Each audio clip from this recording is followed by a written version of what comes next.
안녕하세요. 배스킷볼 다이제스트입니다. KBL의 에이스들을 열거하다 보면 특정한 무브들이 떠오를 것입니다. 페이스업에서 펼치는 자미러니의 잽스텝과 원핸드 플로터, 페리스 베스의 크로스오버와 긴 퍼스트 스텝을 이용한 돌파, 이정현의 사이드 스텝백 3점, 이선 알바노의 날카로운 인앤아웃 크로스오버 등이 있겠죠?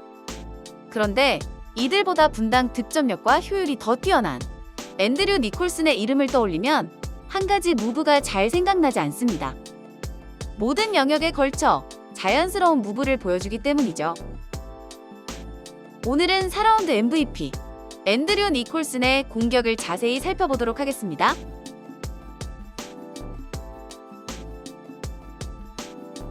니콜슨의 공격 루트는 크게 세 가지로 나눌 수 있습니다.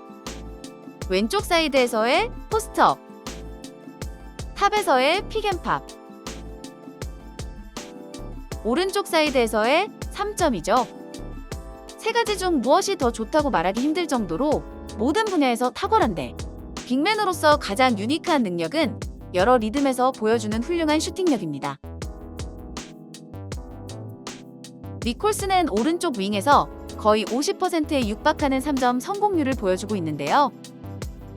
아마도 리그에서 타점이 가장 높으면서 릴리즈가 가장 빠른 선수일 거라고 생각됩니다.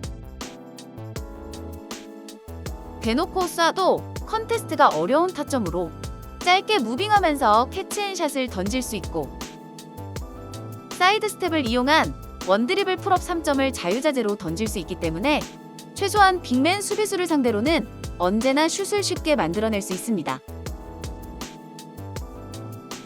센터의 몸으로 이렇게 스크린까지 사용해서 쏘는 슈팅을 다 따라가는 것은 무리죠. NBA 시절에는 거의 픽앤팝에서만 3점을 쏘던 선수였지만 꾸준히 슈터의 움직임을 이식하면서 KBL에서는 풀업 3점과 오프 스크린 슈팅이 모두 위협적인 슈터가 되었는데요. 변칙적인 상황에서 슛을 만들어내는 능력까지 뛰어납니다. 캐치앤샷, 오프볼 무브먼트 후의 샷, 사이드 스텝백 3점뿐 아니라 이렇게 리듬이 죽은 상황에서도 드리블 없이 슛을 만들 줄 아는데 이런 캐치앤샷 찬스에서 슈터가 바로 슛을 못 쏘면 수비는 슈터의 리듬이 일단 죽었다고 판단하고 이어질 드리블을 예상하기 마련입니다. 그런데 니콜슨은 이럴 때도 스스로 리듬을 만들어서 슛을 쏘는 능력을 갖고 있는데 슛을 일단 막아놓고 자세를 낮췄다가 이런 높이에서 슈팅을 허용하면 수비는 정말 갈피를 못 잡겠죠? 과거에도 이런 슛을 쏠 수 있는 선수가 전혀 없지는 않았으나 빈도면에서 니콜슨이 단연 돋보이는 것 같습니다. 때로는 포스트업이 시작되는 순간 갑자기 발만 빼면서 3점을 던지기도 하는데 빅맨의 몸으로 움직이면서 던지는 빠른 슛들도 대단하지만 이렇게 슛을 만들어 쏘는 능력이 니콜슨의 뛰어난 감각을 잘 보여준다고 생각합니다. 이 장면을 보면 니콜슨이 슛테이크 동작과 정확한 네거티브 스텝을 이용해 상대를 완전히 제쳐내는데 슈팅 능력을 이용한 후속 플레이도 굉장히 많이 연마한 것을 알 수 있습니다.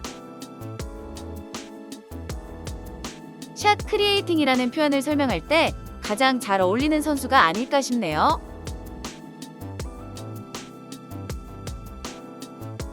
빅맨으로 커리어를 보낸 니콜슨이 가장 익숙한 공격은 픽앤팝입니다. 스크린이 단단하지 않은 대신 옆으로 빠져나가면서 정확한 슛을 던지고 슛을 이용해 클로즈아웃을 깨는 것이 대학 시절부터 주목이었던 선수로 니콜슨의 픽앤팝 3점 성공률은 40%를 훨씬 넘어가고 클로즈아웃을 깰 때는 이렇게 유로스텝을 이용해 골밑까지 전진하면서 플로터를 시도합니다. 이 구간에서의 공격이 나쁘지는 않지만 니콜슨의 전진 스피드가 빠르지 않고 트랩에서의 대응이 느리기 때문에 종종 끝까지 전진을 고집하다 나쁜 패스가 나가거나 험블이 나오는 경우가 있습니다. 이런 상황은 동료에게 볼을 빨리 내주고 다시 움직이면서 해소해야겠죠? 니콜슨과 가장 자주 2대1을 시도한 벨랑겔은 상대 외국인 센터가 밖으로 끌려나가면서 비는 페인트존 중앙 부분에서 플로터를 무기로 맹활약했는데요. 이렇게 드랍 커버리지에서는 니콜슨이 픽앤팝으로 가운데 레인을 비게 만들어주었고, 이렇게 상대가 스위치하면 벨란겔리 3점 라인 밖에서 아이솔레이션을 할 수 있었죠. 주목할 점은 벨란겔레 아이솔레이션이 가드에게 가장 좋은 위치인 탑에서 주로 나왔다는 점인데, 이는 니콜슨의 픽앤팝이 위치를 전혀 가리지 않기 때문에 가능했습니다. 벨란겔리 포스트업으로 재미를 보는데도 니콜슨의 스페이싱이 많은 도움이 되었죠. 왼쪽 블록에서 니콜슨은 여러가지 무기를 바꿔가며 사용하는데, 우선 양손으로 점프 훅을 구사하며 양손 모두 성공률 50%가 넘습니다. 같은 위치에서 양손으로 훅슛을 구사하는 데다 훅슛을 미끼로 다른 무기도 계속 꺼내기 때문에 수비수의 위치에 따른 제약이 별로 없습니다. 가진 기술이 워낙 다양하기 때문에 이 왼쪽 블록에서 상대와 수싸움을 펼치는 모습이 굉장히 재미있는데요.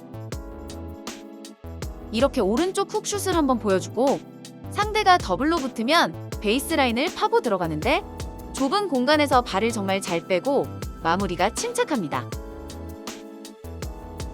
오누아쿠나 자밀원이 마레이 같은 정통 포스트맨들을 상대할 때도 기본적으로는 슛을 무기로 공격을 시작하지만 범핑을 피하면서 일찍 훅슛을 놓는 능력이 있기 때문에 절대 포스트업을 피하지는 않습니다. 훅슛과 업앤언더를 무기로 무게중심을 흔들다가 순간적으로 발을 빼고 베이스라인을 공략하는 모습을 자주 볼 수 있죠. 공간이 좁은 포스트업 상황에서 풋워크로 상대를 제쳐내고 볼페이크로 점프 타이밍을 뺏어내는 모습에서 이 선수의 잘 다져진 기본기를 확인할 수 있는데요. 2중 3중으로 둘러싸인 상황에서 3세컨 직전까지 타이밍을 뺏고 덩크를 하거나 드리블이 끝난 상황에서 풋워크로 리버스 레이업을 만드는 장면들을 심심찮게 볼 수 있는데요.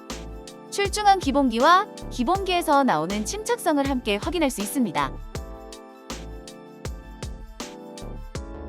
운동 능력의 한계로 인해 슈터로서의 영역을 늘려온 니콜슨이지만, 기술적인 강점은 포스트업에서 보여주는 스텝과 기본기, 펌프웨이크에서 가장 돋보인다고 생각합니다.